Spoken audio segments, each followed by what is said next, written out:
a cavalcade of writers who dazzle with their wit, a mighty throng of seamen, awash with God and grit, the poets and the artists who venerate these shores, the tourists in their flip-flops, track sand into the stores, disciples of St. Peter, who worship by the sea, the wise Sicilian nonnas, reciting rosary, descendants of the English, the Finns and Portuguese, who greet each other daily and coexist in peace, the wealthy in their mansions, along a scenic drive, the minimum wage workers who struggle to survive, and don't forget the first ones, to walk these storied hills. Their whispers linger in the wind, their drumbeats echo still.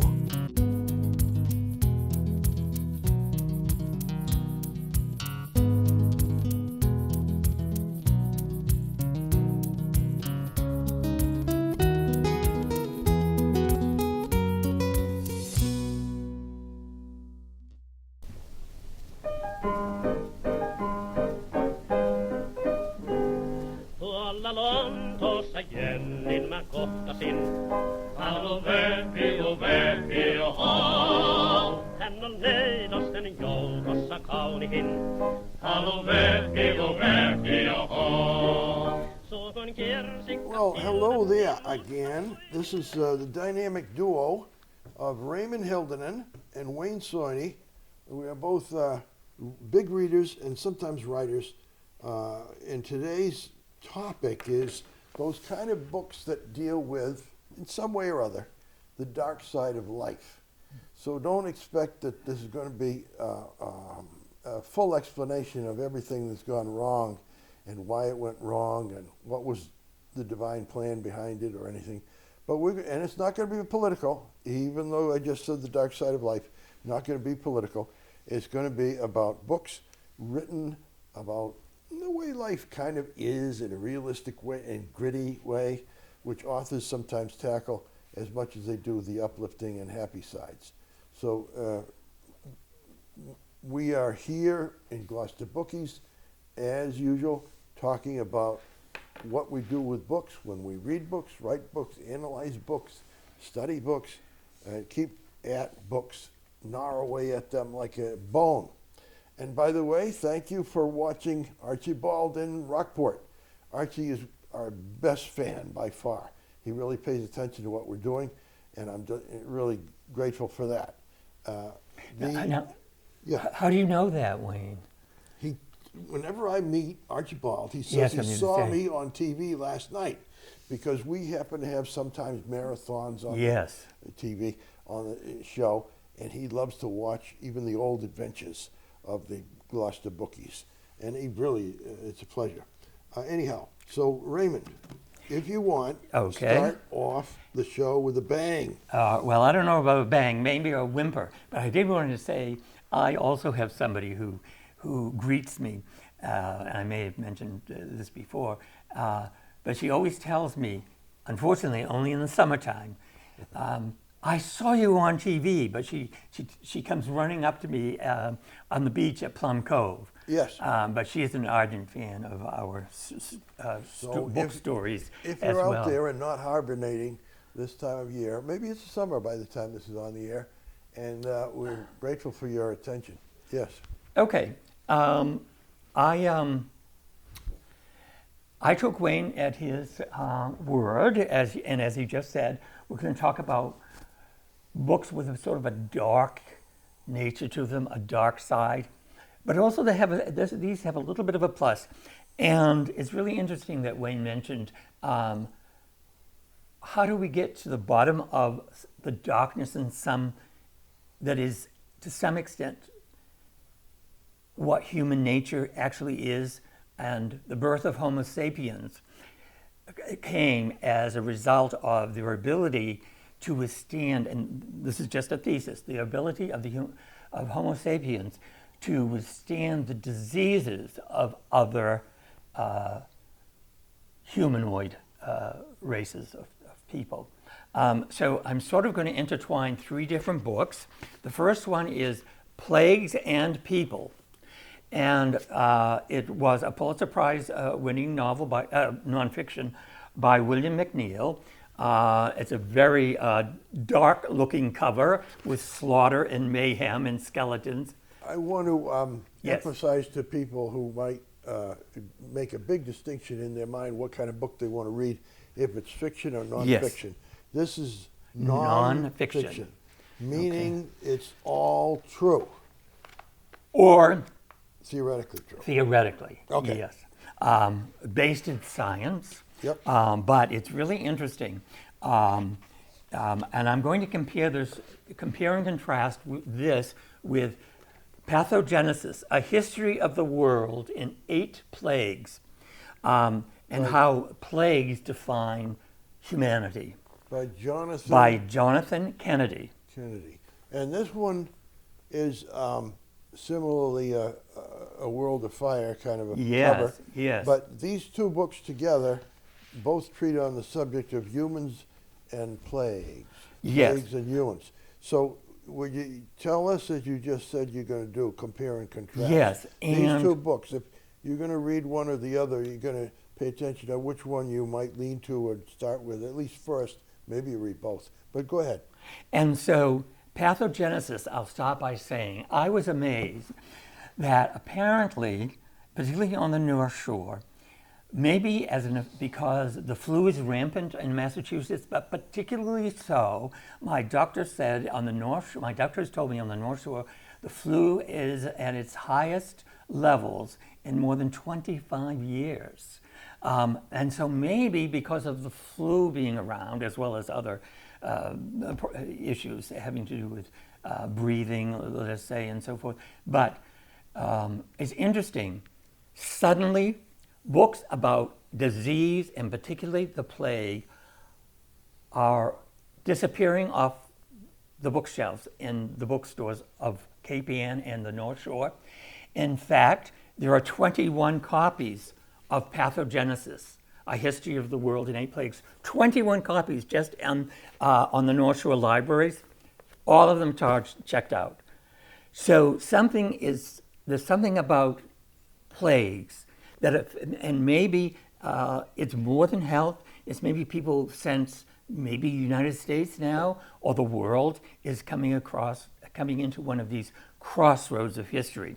So this is a bestseller. It has also been shortlisted for the British Prize for Nonfiction. And as I said, the Plagues and People was nominated for the Pulitzer Prize. So what is Pathogenesis? Underline that for people watching, that it is a surprise to me, and maybe it will be to you, that a book called, I mean, really, Exactly. the title, Pathogenesis, for one thing, and A History of the World in 8 Plagues, for another, would attract attention of 5 people on Cape Ann. But all 21 copies in the library are out. It's a bestseller, and people are buying it off the shelves in stores. And this here is, despite the title. So that's great. It is, and it's on display at 3 libraries.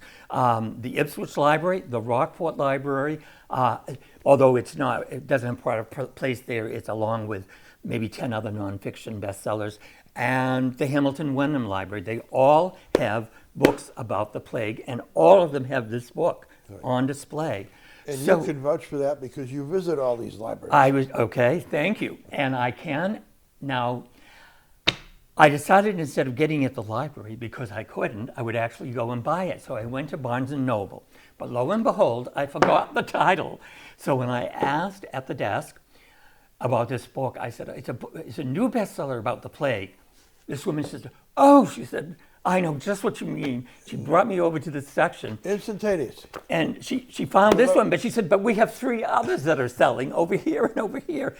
And I was so grateful to her because sometimes a book on the end, the bookends, they stand out. But this one was shelved like this. I never would have found it because I couldn't read Pathogenesis with my bad eyesight. Yeah. Okay, so You're right. What is it about pathogenesis that makes this book so fascinating? Well, first of all, I do want to say he does acknowledge William McNeill's book of Plagues and Peoples as being an inspiration and a stepping stone to Plagues and People preceded by 20 his book. about So an older book is the first book would be the Plagues and People. Yes. The more recent best-selling book that's still selling well is this Pathogenesis book. Okay. So I'll just briefly, they do take a different approach. Plagues and Peoples is wide-reaching and it doesn't necessarily follow chronologically, whereas Pathogenesis does follow chronologically, starting with the pre-human era. I was astonished that we now have knowledge about pre-Homo sapiens and the diseases that afflicted them. How do we have this? Through DNA and RNA. In particular, RNA, in terms of viruses and diseases, is even a stronger evidence of a particular disease. Now, why is that? Because RNA really is not a cellular, it's just a part of a cell that writes the information that the genes then use in the creation of cells. And so viruses, if they somehow affect the RNA, they're more potent than just the DNA. That's a layman's interpretation of it. So if you're sitting and screaming, if any scientists are sitting and screaming, "Oh, Raymond, what are you talking? What a simplistic argument that is." Well, that's what this book is good at, taking a very scientific, very, very scientific ideas and putting them in layman's terms. And well, it's a bestseller, as I said. So just a couple of clues. Jonathan Kennedy says Homo sapiens is in fact, it's a misnomer. And, the wise man, Homo sapiens existed only because they outlasted the pathogens that destroyed Neanderthals and Denisovans. Now, it's really interesting. How does he know this? From the RNA of dentures that were found in Asia that were proven to be a new human race. And in the dentures, they found pathogens that today create two viruses that cause pneumonia. One of them is bloodborne, and the other is airborne. So it turns out that humans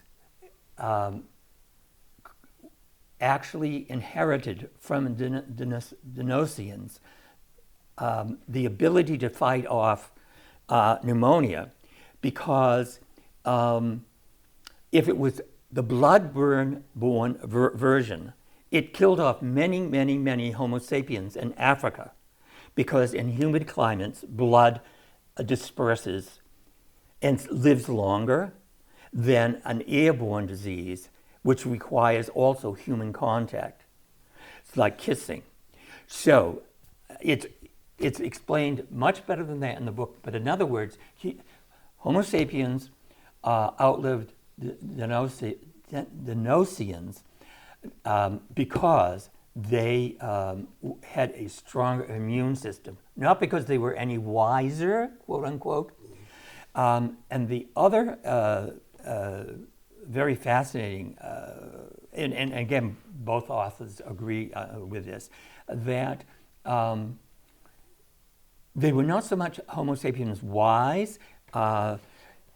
McNeill says that before the advent of AIDS, scientists were very optimistic that Homo sapiens had created the answers to so many diseases, whether they were inoculations, whether they were better safety practices, but these were all decisions through science or philosophy that allowed Homo sapiens to create, shall we say, and solve many of the diseases afflicting mankind. But then AIDS came along, the last, according to both of these, a defining plague, if you will, of the last maybe 40 years. And mankind, at the time when this book was written, in the late 80s, science did not know what to make of the AIDS crisis and the AIDS virus. It wasn't until DNA came along that they were able to really find out, well, what is going on with AIDS? Well, where you've selected these two books on the basis of my direction or suggestion theme that it be the dark side Yes. of life, I'm going to have to put you to this question. Yes. And whether the books answer it or not, and this is why I think so many people would look to it. Yes. If it's in any way a predictor tending toward what's the future, what you just said is that the AIDS crisis threw the scientists off, and they didn't seem to be, I'm going to use my word, they didn't seem to be optimistic anymore. So it's a dark future that is painted by my intuition or logical deduction that these books end with a dark question, at least, a cloud hanging over mankind. Yes. Is it true by these books Okay, that you... that's a great question, because I think what's popular about this book is that after 7 chapters of disease and mayhem and destruction, that these plagues. With no disrespect, because lives were involved. But yes, millions. These successive plagues, I don't think were the draw for this book. You're going to read about what happened 1,000 years ago and how many people were in this next plague and the next plague. I don't think so. They were reading for the last chapter, the future, what's ahead, what's the current development in science. So tell me more. Well, he's not that optimistic. However, he is. And so... Don't get political on us. Not me. He's not optimistic, but he is. No, I That didn't sounds say that. I political. said he's not optimistic. He's just and I'll not explain optimistic. that. Okay. Because his last plague I was surprised, to me was not a plague. Yeah. It's called Plagues of Poverty. Mm-hmm. And in this, he talks about man has created a society that eats away at itself from within and that is going to destroy the human race. However, because it's created by, poverty is created by mankind, and he goes into, with great detail, very well written, but that man created poverty and can solve it. So that's the optimistic part. And I think that's why people like it, especially with all the bad news today. Let me understand it. Essentially, the author, this is the latest book, the one on pathogenesis, which is Jonathan Kennedy, is that his name? Yes. Kennedy's thesis would be that we've created a pocket, or probably something bigger, a large, substantial number of impoverished people. And he would define these impoverished people as vulnerable to diseases, which then spread not just among themselves of the impoverished people, but then spread, dramatically and exponentially among the other folks. So here we have a discussion of society as well as disease. And one of the things that he also brings out, very similar to what you're saying, is that mankind because it has been successful in solving a lot of the problems of the past, the medical problems in particular, but as also the book Guns, Germs, and Steel brought out. Yes, of course. Yes. That was probably 40 years ago. Yes. But by Diamond, was it? Yes. Yes, a man scholar named something Diamond. Yes. Who also entitled it, what did you say? Just Guns, Germs, and Steel. Guns, Germs, and Steel, which is still available in the library. Yes. I doubt you'll find any bookstore still selling, but it's probably out of print. But it's something that is solid and well researched. And you were going to mention it in this way. Go Yes, ahead. well, I did want to say that, and he talks in general terms about poverty is medically the plague of the current ages, or soon to be, because there are so many human beings that who are starving to death in this world that we cannot feed them all, and they are likely to spread diseases, and by likely he goes back in or through 5,000 years of history to show when this has happened in past civilizations. Yes, we have tremendous advances of scientists that can produce more food, that can feed more people, but water in particular, water and food are going to be the big challenges facing us, the next plagues, if you will. So some people say, and that's interesting, some of the reviews of this book do ask, like, well, what is so popular about this book?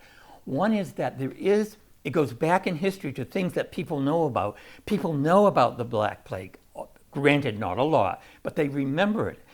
They remember the Spanish flu, perhaps the last great Worldwide, global yes. epidemic, yeah. But then this author says, yes, but then, okay, but what about the millions of people who were killed by World War II? What is it, 50 to 70 million people? A diaspora, if you will, human-made. And so he goes back in time, and one of the plagues that both authors point out as being very, very instrumental was when the Aztecs were overtaken by Cortez. And why does he single this out?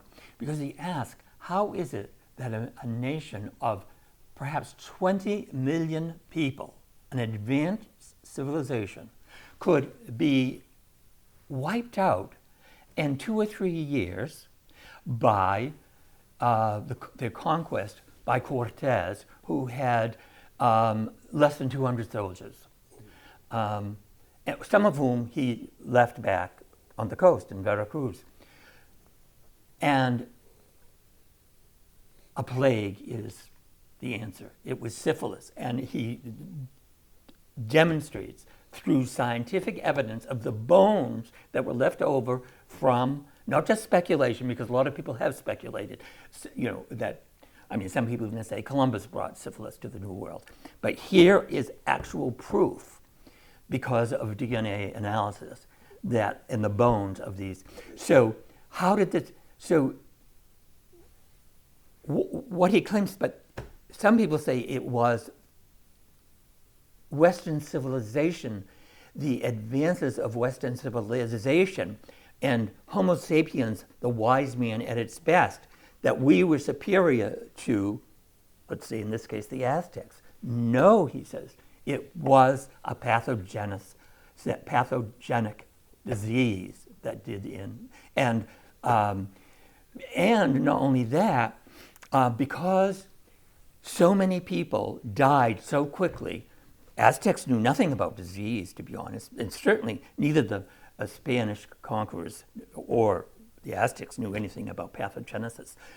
But they did have some the Spanish did have some inclination of how diseases spread, but the Aztecs did not. So when their people were literally 85%, I believe, were wiped out in Mexico within a couple of generations.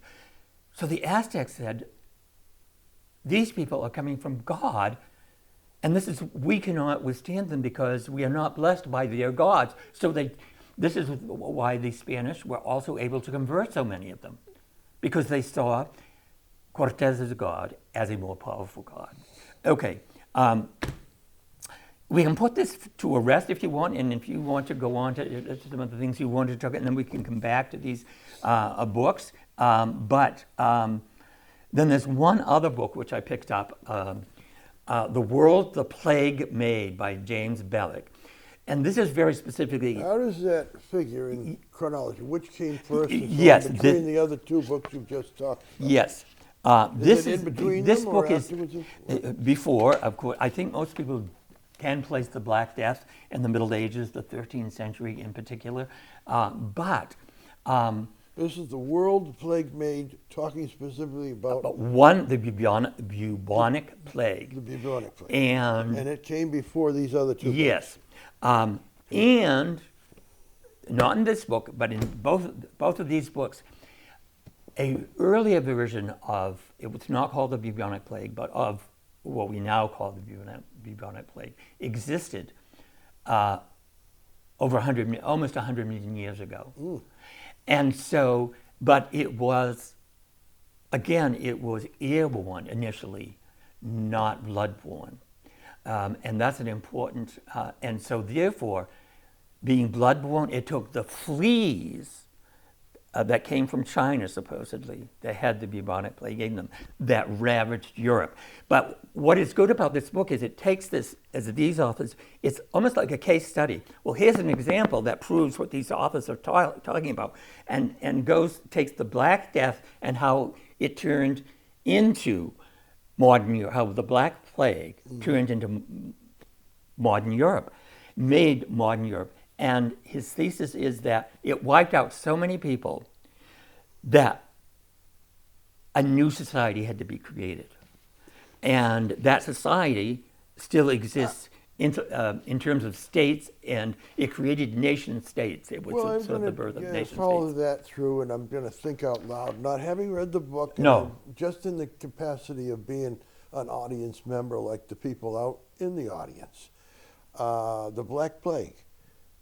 Massive deaths resulting in a much smaller, I mean, probably 20% population that had formerly been 100%. Now, these 20% that survived include men, women, and Maybe children. 30%, yeah, but yeah. Within that pool of, 30%, within that pool of 30%, similarly struck down were the nobility, the blood royalty, lines, who's going to be king and so on, and the church if it was in their area, and so on, until you get down to this core group of people who are at least fit enough to withstand the plague, and when they have gone through the plague, I understand it, you're immunized for that forever. Yes. So you then can look forward to a life as long as you're able to feed yourself and so forth. So these people, now again, this is theoretical, but I'm thinking out loud and I'm asking you, who has read the books, to tell me, look at one another in a different way than they did when there was 100% there. They're looking at one another and saying, we survived, we're superior, Yes. at least biologically, whatever, by sometimes believing it's divine, and we have certain skills that are more valuable than they are recognized for. For example, I can charge money, I can charge goods, I can trade for something better with my blacksmith skill than I would have if I was working in a feudal atmosphere with people over me just telling me what to do, almost in a slave state. All right, so these people then stand on the sense of rights, and it starts to sound familiar with people, the rights of mankind, human beings who have rights, minimal life, liberty, and the pursuit of happiness, and I have a right to charge for my labor and as much as I want, and various things. Get it together. We're going to have a nation state, not built on the religious or dynastic. blood Yes. royal dynastic thing. So now there's a sudden and profound and even enduring switch in mindset to I'll call it a Republican view, that it's no longer a monarchy, it's not fully a democracy yet, but there's somewhat of a Republican stature that we in our nation state can hold together, and it makes a big difference before the plague and after the plague, before the Black Death and after the Black Death. And you're saying that modern Europe, and therefore really as developed and spread, evangelized through the world. Modern Europe and the world came about from Well, black yes. However, there is a slight downside. Well, maybe it's more than a slight Arguably, it's down. fine. No. More of a downside in the sense that the world the plague made is not at all judgmatic. That is, it's not necessarily a better world or a worse world. But what it did do is give, let's just say, white men or those who participated in Western civilization, quote unquote, the false sense that they were better than other people because they survived these plagues. Because in Mexico, the Spaniards were allowed to think of themselves, God has blessed us because we have made a triumphant victory over the Aztecs, let's say. And that is also the authors of each of these books will take issue with that. Would not take issue, but they say that this is the downside of this. That we think we are better, but we're not. We just benefited from a biological quirk. Yes. Yeah. And it happened 8 times in our history, according to Jonathan Kennedy. So it's really interesting, and that's what people also find interesting. That how did he find these 8 plagues, let's say, and it's a question that I still have. Like, so did he look at the evidence and come up with an answer, or did he have his answer and then looked back in history to find it? Okay. One different thing, and I don't want to stump you because you haven't prepared for it. We're unrehearsed and unscripted, and I might be asking a stumper because you may not have looked this up.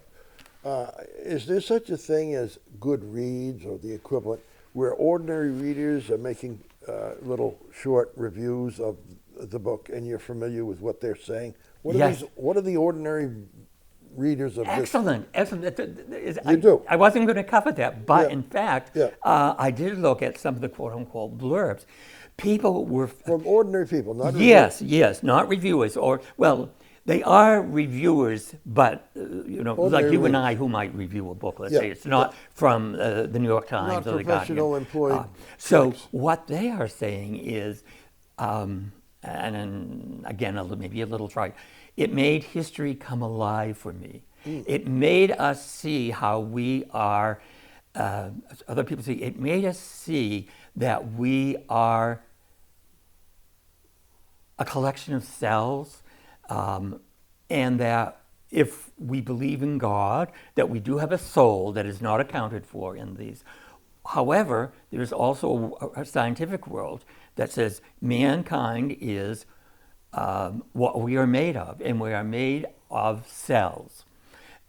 So people found that fascinating, and that I remember one person who said, I never thought a book about cells, that man is nothing but cells, could be interesting, but the author makes it interesting. Okay. They also liked, that he talks about history. Like a lot of people do have at least a brief acquaintanceship with the Aztecs.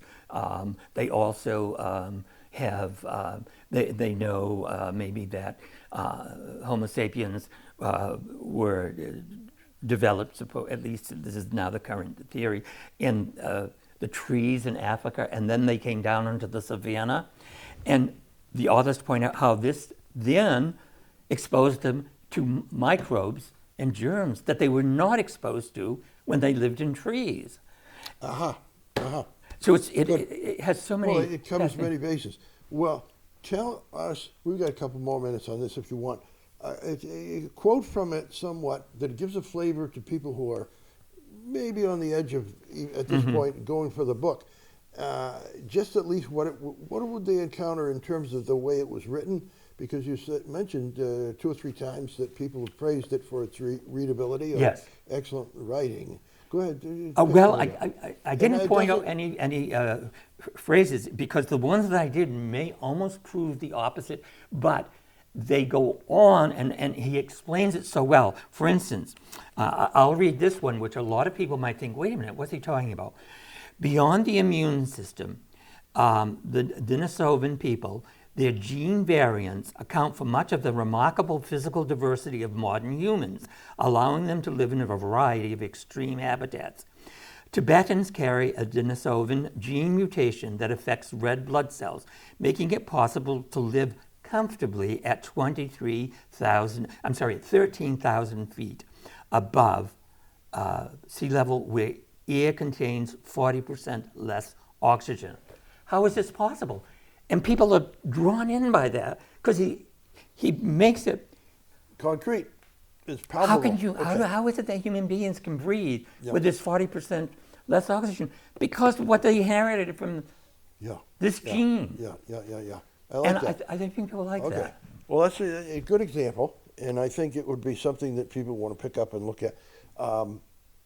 Unfortunately, it's largely, for the moment, bottlenecked by a lot of people reading it at the same time, so that a lot of the library copies are out. But you can purchase it for the moment, and also the library copies do have a way to come back. Yes. They come back to the library, and then you can be in on the list, the waiting list, right? There's waiting lists at libraries that you can use to get this book, and no harm in reading it 2 months from now as easily as today. All right, let me go on my little book. Much shorter, and it's only one book. It's not. I don't want to interrupt you, but I neglected to say there are some very fascinating illustrations, and that I think also from history, just fascinating things.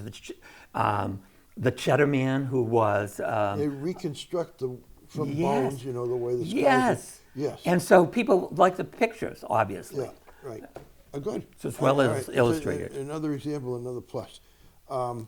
My book that I'm bringing to the dark side, realistic life, tough times, tough breaks, innocent people suffering. That kind of thing is covered by authors in different ways, often with larger books than this. This is the winner of the National Book Award by Dennis Sullivan.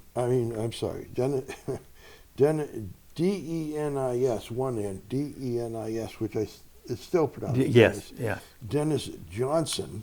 And Dennis Johnson wrote several books longer than this.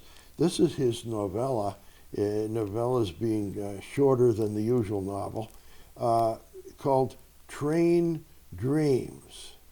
Yes. Now you heard that? Because Train Dreams is also a movie. Yes. Right? And it's a good movie. Pretty much faithfully adopted from the little book Train Dreams by Dennis Johnson. And I'd like to dwell on the opening of this book, because often you're either hooked or you're not by the first paragraph. And you can judge, this is a book for me, or this is not a book for me, by listening to this beginning. This is the first sentence, chapter 1. In the summer of 1917, Robert Grenier took part in an attempt on the life of a Chinese laborer caught or in any way accused of stealing from the company stores of the Spokane International Railway in the Idaho Panhandle. Now, I will probably repeat this in another 5 minutes after we're analyzing it and scrutinizing it, because I like to think that a novel is successful, and the hook of a novel and the opening of a novel is successful if you can check off 3 things. One is you know where you are right away, quickly, immediately. You know where you are. And that includes the setting of where and when. So you know where and when you are. Check. Secondly, you have an instant idea without any confusion that you know who the hero or the protagonist or the main character is. And then one last check, you can see that there's some kind of puzzle to figure out, question mark, ambiguity, something going on in life that isn't nailed down and certain. There's something uncertain and puzzling and troubling going on. So here in this sentence, first sentence, right out of the box, I'm suggesting that all three of my criteria were met by Dennis Johnson, because he said, and I'm just going to quote what I've already read, in the summer of 1917, you immediately know the time, Robert Grenier, you immediately know the main character, the protagonist, the hero, took part in an attempt on the life of a Chinese laborer caught, or anyway accused of, stealing from the company stores of the Spokane International Railway in the Idaho Panhandle. Where, when, who, and then that puzzle, that ambiguity, that trouble, that worry about, was it an unjust or a just attempt on the life of a Chinese laborer? Because the statement is made that he was caught, or anyway accused of, stealing from the company. And that makes a big difference. You're going to follow this text, this story. If you're intrigued by that, if you're not intrigued by that, you're going to close the book and leave it be and go on to other things.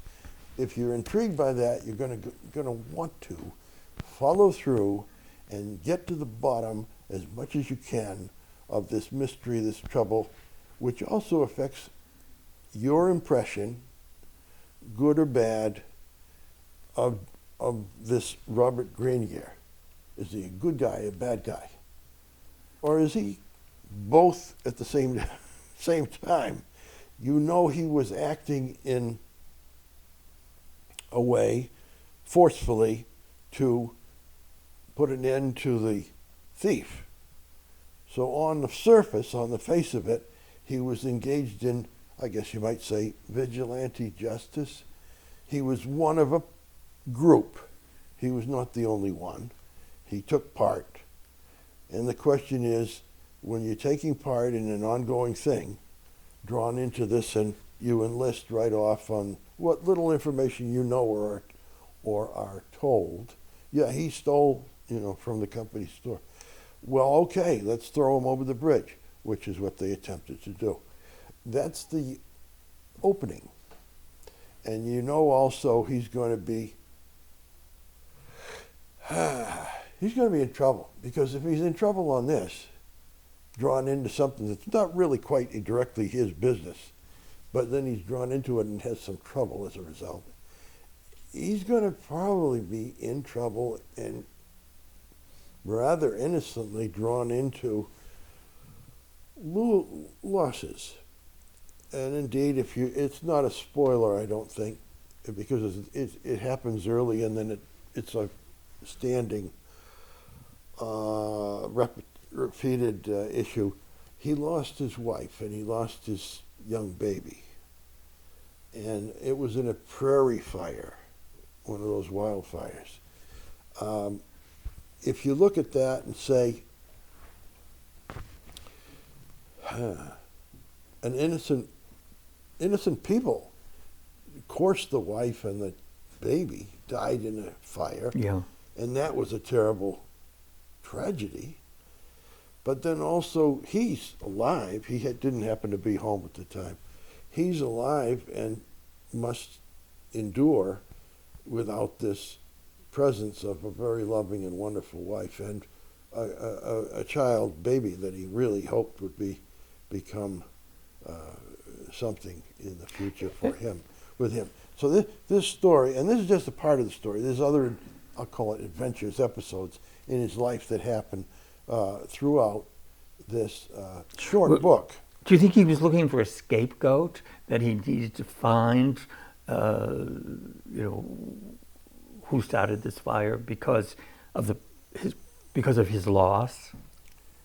To me, and I read that section, I don't find that in maybe it's between the lines in some way that you might see, which brings us to look at every reader for himself, or herself. These books that we read, even short ones, where we're analyzing it, we'll come up with different conclusions depending upon our individual background or feelings about what's on the text, what's on the page. So maybe that's there. And Raymond is reading between the lines or making, drawing, connecting the dots that I don't. Because I don't see him, he was pondering always the possibility that his daughter and his wife were still alive. And I think he dreamed that they were. Yes. But it wasn't in terms of what what started the fire or blaming anybody. Nor was he's depicted as an ordinary man of very limited education and not a great deal of scholarly possibilities. But he's a person, so he wouldn't be Sherlock Holmes and be able to solve who started the fire anyway. But he has this character go through life with what he naturally has. And by the end of it, he's if you want to be strict about ethics, he fails some tests. But he also Better than human. Yeah. he also, beyond measure, is extremely generous and helpful to some people beyond anything you could expect. So he shines heroically too. He's How the same about person. in a minute? I'd like to ask what drew you to this, but before I do, what about the title "Train Dreams"?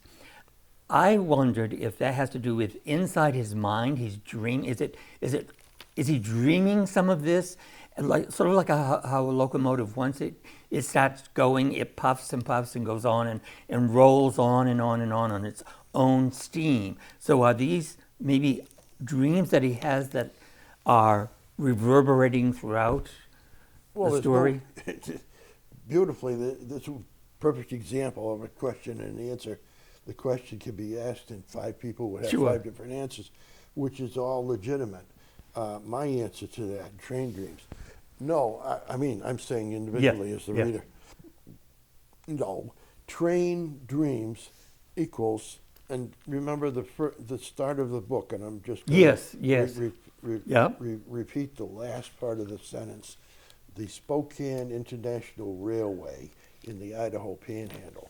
Well, it's a dream of putting together a line from one town or city to the next on and forward, and this is an unbelievable, almost miraculous thing, where there's a gorge, Yes. and it's a mountain, And they have to get over it. You're going to put some kind of spindly wooden structure that is engineered in a way that the locomotive with its load will be able to actually go over this bridge from here to there.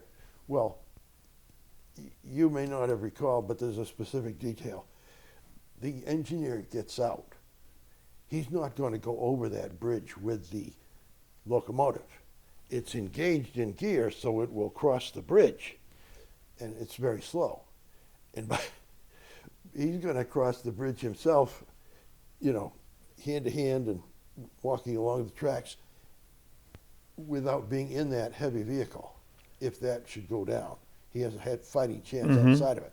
So the locomotive actually comes across without a driver, and there's no passenger. Yes, I remember. You remember the empty train. So these things are being put together on a chewing gum and string. They're put together in such a way that it's miraculous that there's a rail line on the map. It's wonderful. It's go right there.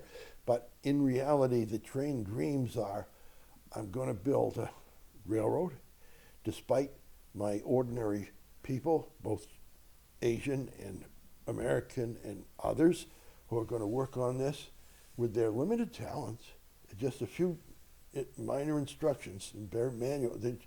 All they know is that there's a block of wood and you're going to pound the nail and put a track rail on top of it and so forth. You're going to have these people do this, and after a while, there's enough track for the railroad to go over. Put it together. Train dreams, I think, are a way of linking the Northwest of the United States more than many other places. There's novels about New England. There's novels about the South, and there's novels about the Midwest. But there's not so many about the Northwest. And when you get to writing about the Northwest, at least from after the Civil War up until the middle 1950s, which is his time span in life, you have, it's the age of the Iron Horse. It's the age of railroads and train dreams. So it's a pivotal part in which he has a minor walk-on role. He's not a executive, he's not a robber baron or a train executive. He's not an engineer. He's not a member of the regular force of the trains. He's a sign-on for a few weeks for this project, and then I go home, and that kind of thing. So train dreams are, I think, always in the horizon. He's seeing the development of a new country with trains, a new link together states and people, and he's seeing it, but he's not part of it. He's not. It's a dreamy kind of a landscape to him, and he's not directly in it. In fact, he's quite unaffected. His lifestyle is that of a hermit in the woods. Yes. And he does that for his entire life, even after he loses, especially after he loses his wife and child. He does not enter into the town way of life or socializing. He remains outside of it. So yeah, I think that's kind of the meaning of train dreams. I'm going to tie this in just very quickly and then get back to you with another question. But train dreams, the word dreams, I mentioned briefly that the soul isn't mentioned in these books. And neither are the world of dreams or imagination, which some people say, many people now claim that is one of the strengths of Homo sapiens, what they can do with their mind, the internal mind. However, they do talk about some of those issues, and I was surprised that the growth of the human brain was in fact due to some Homo sapiens inheriting from Neanderthals what is known as the brain-blood barrier. And that was another protection against diseases that allowed, the brain to grow. And one other thing about the brain is that although you can't measure, scientifically, let us say, dreams and the power of the human mind.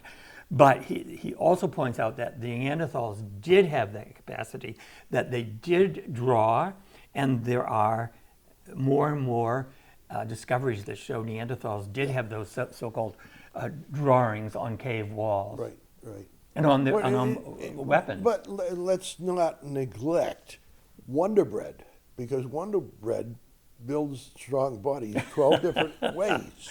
Well, the fact is, we honestly, in a ludicrous way, it's still true. You inherit whatever you inherit. You are what you eat. But you are what you eat. If you don't have the nourishment, the protein, the vegetables, you're going to be stunted and mentally deficient. Yes, and all kinds of things. all of those things so it's play kind a part in plagues. Playing a part. Now, may I ask you, what attracted you to that book? I read a very good review of it in the Wall Street Journal, so that got me interested in it. As typically, there was a movie trailer about Train Dreams, the movie. Okay, And it okay. attracted me that it was adapted from a book. So I wanted to look up the author, where I looked up Dennis Johnson. Anybody out there who has access to a computer and search Dennis Johnson, you'll find many interesting things that he's written besides Train Dreams.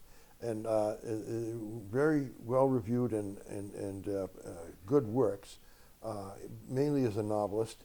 And just something to keep in mind. You say, well, what else should I read? After I read this short book in half an hour, Train Dreams. Dennis Johnson again. Just find another book, one of his longer books about Dennis Johnson. I was just going to ask you that. Yeah. Were there other books that he's well known for? Yes. Let me just see what they might have as a list here. Usually they have that at the beginning for people to pay attention to. The famous one that he wrote, that's right, is his novel Tree of Smoke. Oh. Was the 2007 winner of the National Book Award, Tree of Smoke. He's also written 5 other novels. The titles are not here. They're in the Wikipedia. Some critics say that the novella is for the author who cannot develop his ideas. Mm-hmm.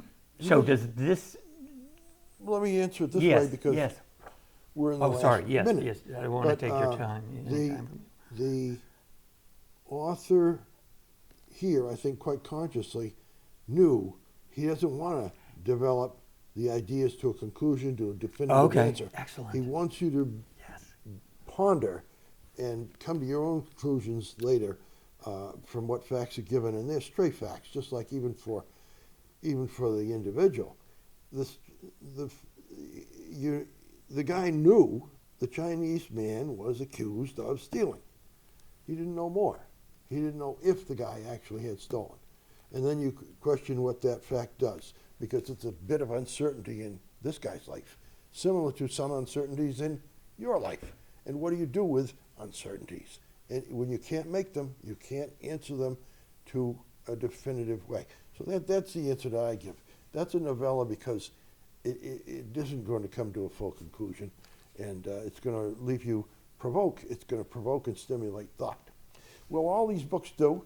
Thank you again for listening. Thank you. We're Thank you for delighted. having me, sir. I've been delighted, and we'll be finding ourselves again in your company, I hope, quite soon. Meanwhile, keep reading, keep writing, and all good Stay luck. warm. Stay warm, yeah. Thank you. Tuolla Lontoossa Jennin mä kohtasin. Halo Verpi, oh. Hän on neidosten joukossa kaunihin. Halo Verpi, oh. Suukon kirsikka silmät niin mustat kuin yö. Ja ne loisti kuin tuikkiva tähtien työ.